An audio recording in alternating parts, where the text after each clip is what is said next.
Headed to a quick video to close out on the performance controls area on Logic Pro X Alchemy instrument.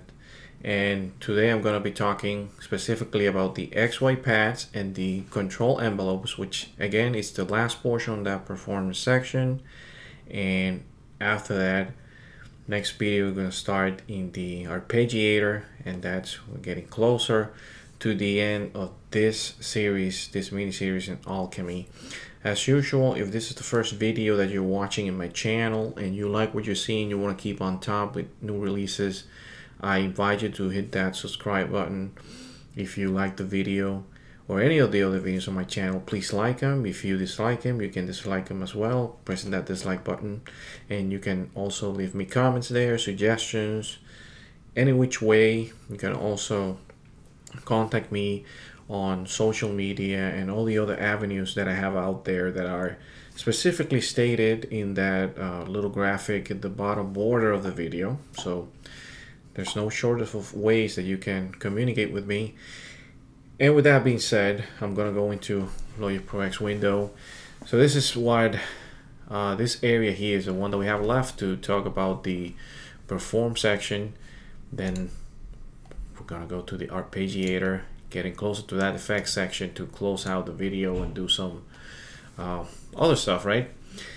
And so since I'm gonna be closing this, then I'm gonna take a few minutes to load out some presets in the end and change some of the stuff around that I have covered in the last few videos about the perform section, so that way you can also get a better feeling in practice of what everything is. Although I intend to do one last video when I cover everything in Alchemy, doing some more in-depth look at different things and how you can create some particular sounds. But without with all that out of the way, what I'm gonna be talking in this video, okay, let's get back to it. The XY pads are these two guys here, and you can do various things. You can drag around the handles to modulate two parameters at the same time, one in the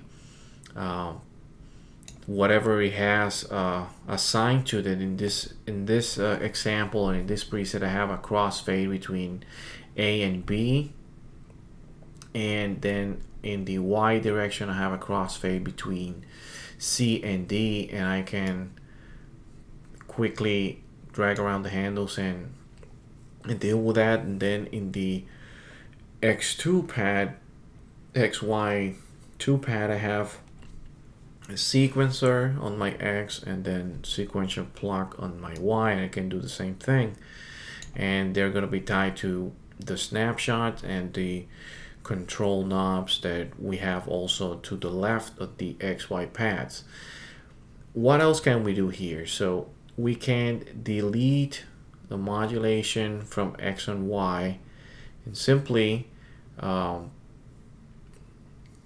well, before I say that, is that the same with the perform knobs. You can auto assign, does not update the name when using a custom name for any of this stuff here. You can see you can double click like I did in the previous video, and also like I said, you can you have some shortcut menu items, which was what I was gonna go before I realized that I didn't say that about the auto assign. And all you do is just right click, same thing like you did with the knobs, but it's a different but similar type of list. Really, there's not much detail that I should give here. By reading through it, you should understand now how everything works, right?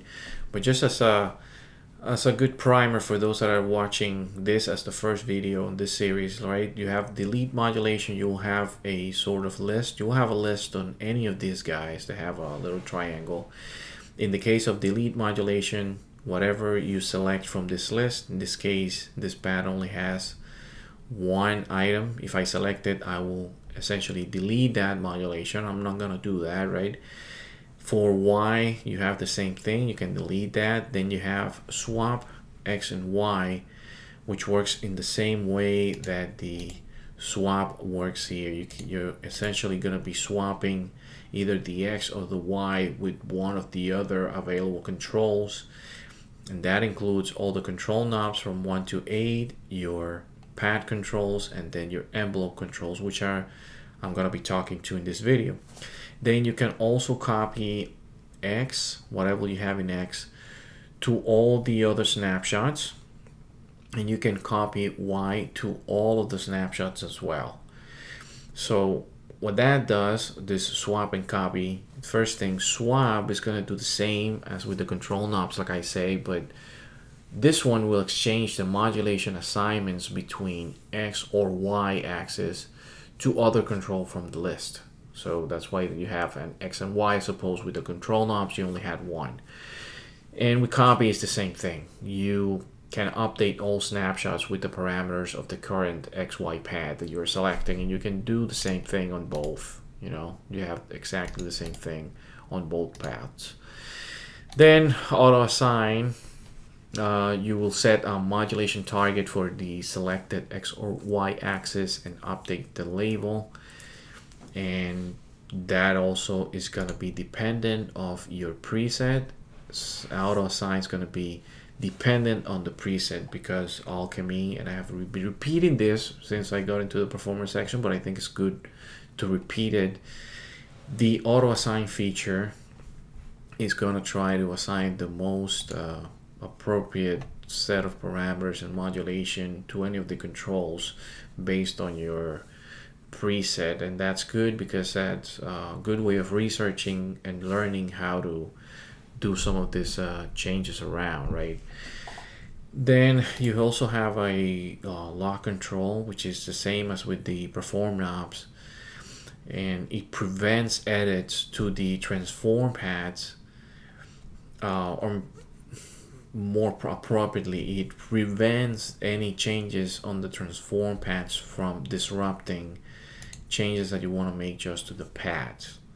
And that's pretty much it for the XY pads. And then last but not least, right at the very right corner, there's this the performance control envelopes. And for those of you that haven't seen any of my other synth introduction videos or any synth instrument videos from anybody else before or don't know about this, so an envelope is typically composed of an ADSR. We have a different one in the modulation, which is this HDSR, which I have conveniently left there for the last few videos so that you don't miss a beat on some of these differences. In this case, we have an attack, decay, sustain, and release, and these are called appropriately the M attack, decay, sustain, and release because they are tied to the modulation. And in this case, like I said, there are 4 controls and they're linked by default to the corresponding parameters in the Alchemy envelope, which is this HDSR. This is your envelope for the performance section, but it's still linked to the main envelope, which is this one here. So that's another reason why I left it there. But there's a difference here that you can reassign these knobs to other parameters actually, which you can do by right clicking. Same thing. It's pretty much exactly the same stuff that I've shown with the XY pad, so I'm not gonna go through it. Just look at the names and you will see exactly what they mean. And for example, you can delete modulation, and they're always, that's gonna be linked in this case is linked to that HDSR. You can swap with any other control. You can copy to all snapshots, do some auto assign. You can also auto assign to exactly just the envelope of the performance section, as opposed to auto assign to something else that the preset may want to use. And you also have lock control. The controls themselves, what can I say about them? Remember that all of them will affect the main envelope, which is the HDSR.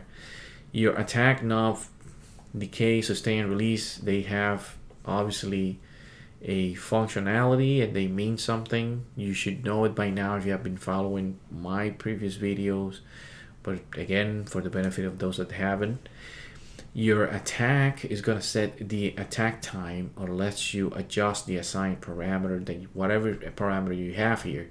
So this is in terms of percentage, and see how my HDSR main envelope is affected because of that. Your decay will set the decay time or any other parameter. Remember the decay time. The attack is the time it takes for when you press a note for a sound to reach its peak. Then the decay will be the time that it takes for it to die down. Sustain will be that time that it will keep its peak, and then release will be that phase where you have depressed a key on your keyboard and the sound completely dies off.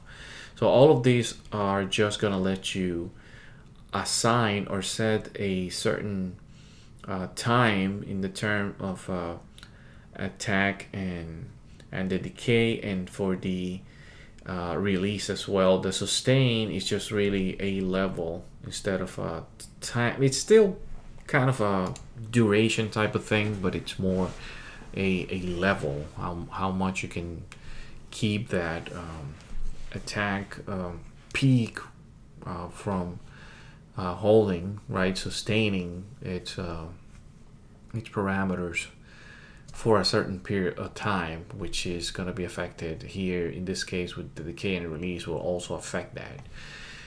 So that's everything that the performance section has. And now, just for the sake of doing some edits and listening in real time, before I close this video, I'm gonna change my preset to a viral organ, and I hope I didn't.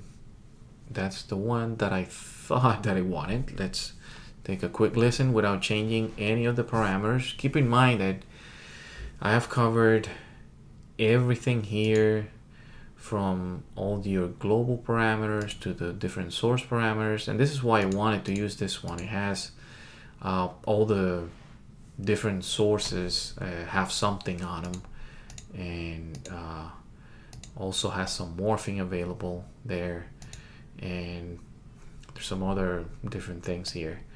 So like I was saying, keep in mind I have gone through all of these different things: the modulation, sequencer, all your global and morph controls, and your sources, your source sub pages, your edit window. Look at this, there's different zones here. We have just one group with different zones, and look at all the zones that you have there in this preset.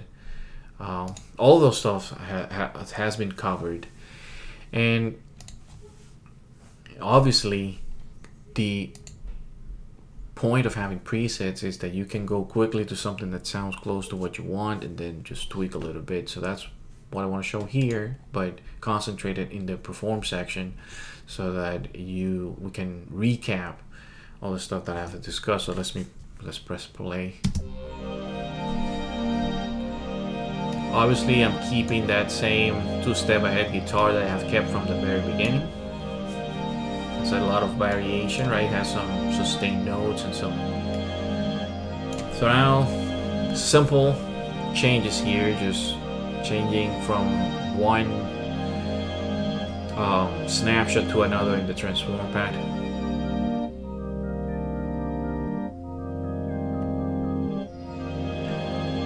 And the names here are also pretty descriptive, and I like it for the purposes of teaching, because you can distinctly hear the pulsing effect there. Let's go to slow motion.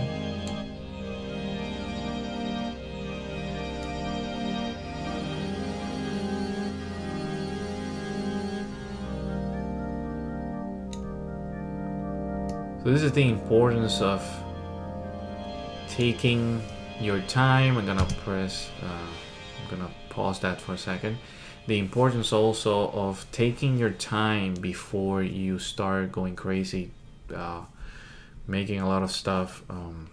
In my case, or those that make beats, instead of making a lot of beats like crazy, you can spend some time between your beat making into dedicating to creating a template, which is another video I want to make later. There's a couple of those videos in YouTube, but I think it can bring something different and something useful as well to make your workflow more efficient. Obviously, integrating Alchemy, which is, in my opinion, now trumps a lot of the stuff that Alchemy already has. But like I was saying, taking your time between your beat making to customize your stuff, keep some templates for particular types of sounds or mixes or types of beats that you match your style and you make a lot. It's gonna help you be more efficient, help you work faster, and also, you know, there's a lot of new age producers, which I respect a lot, that have a lot of more musical knowledge, or are not afraid of being more melodic and having a lot of melodies in their beats, and that's great. And but typically they have a go-to sound either way, and they will use a certain amount or a certain type of instruments in a different way to create different beats. And that's also something that you also need to keep in mind. Your style is gonna be at one point something, and then at another point, if you evolve it and you change it and you refresh it, it's gonna be something else. And but you're always gonna have some go-to things that that define you. So this is good to spend some time, like I was saying, referring it back to the transform pads, and this is very descriptive, but very good. And now what I'm gonna do, I'm gonna keep that slow pulse. Actually, I'm gonna keep the subdued because it's the level's a little bit lower, and I'm gonna start to change some of the parameters here.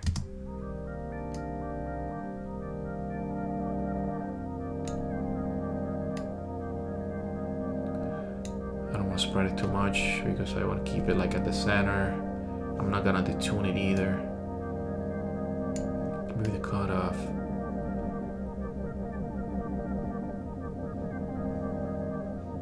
Yeah. Less delay.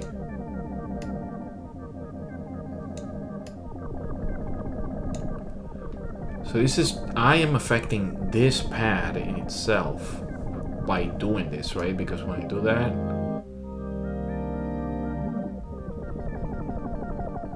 notice how that's keeping what I changed. So that's the important thing that I wanted to, I guess, teach with this.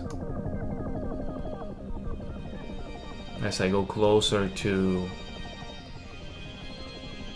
so here I'm moving closer to B and D, right? Because that's where I'm crossfading.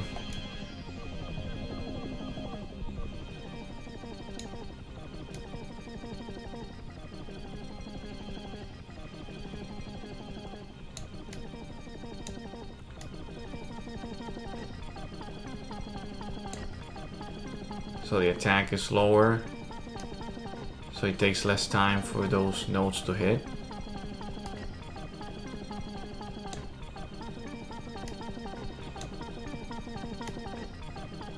Actually, if I make the release less, it will take less time, but you won't notice a lot of change because these notes are so short that doesn't get to the whole point of it. Now if I bring the sustain down, it's gonna die quicker, and some of this other stuff that I have here in the modulation are not gonna enter because the sound is just dying. It's going very quick and dying very quick. I'm not sustaining it too much. That peak point, right? This I can also change.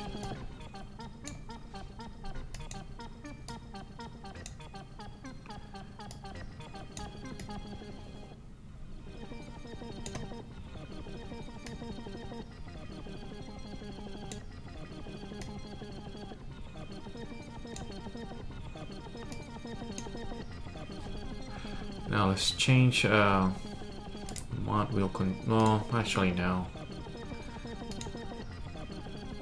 What I'm gonna do now, so that was me just changing some of the parameters in the performance section, and I effectively changed this subdued transforms path or snapshot. It made it something completely different, which I could save. Obviously I could say store the snapshot into something else, or store that and save it for later. But let's do something. Let's randomize all the snapshots. Let's see. It's not doing anything there. That's auto assign all. So some of them change, but the one that I was keeping is not changing. Let me see. Let's say randomize snapshots. Yeah, they're not changing that much, because this preset is already auto assigning all of this to it. But let's see how we can do this. Let's say auto assign all. So the first one did change with whatever I had selected, which is exactly what should happen. But let's make one empty. Let's make this one empty. Let's clear the snapshot. Well, I cleared them all. Wow. Okay, so I forgot that the gear would affect all of them. That's fine. Let's auto assign all. Let's see what happens.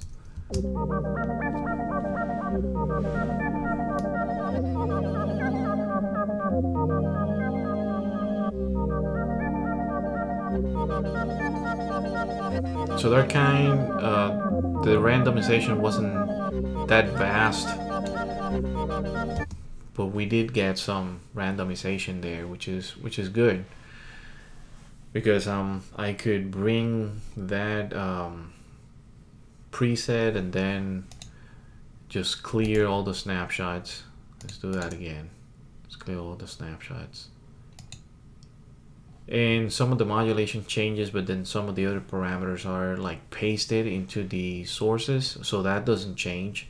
And then you can concentrate on shaping your sound with your envelopes and your modulation and your performance control knobs, which is again modulation.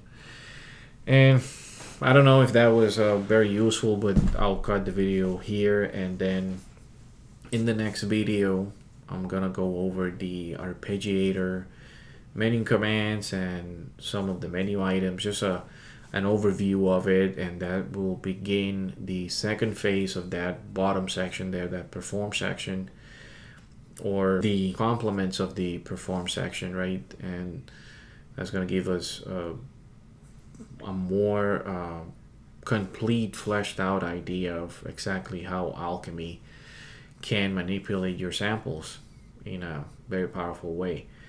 So I'll see you in the next video. Thanks to everybody that has supported recently, subscribed, and I don't want to jinx it, but we're very close to doubling the amount of subscribers that I had at the beginning of the year, which was 50, and I'm getting near to 100. I don't know if by the time of this video I'm at 100. I doubt it, but if I am, then that's a milestone that I wanted to reach at the end of the year. And I wanted to thank all of you that had subscribed recently at the time of this video for helping me reach that milestone, even if I haven't reached it at the time of this video. So with that, I'm gonna leave you. Peace out, YouTube.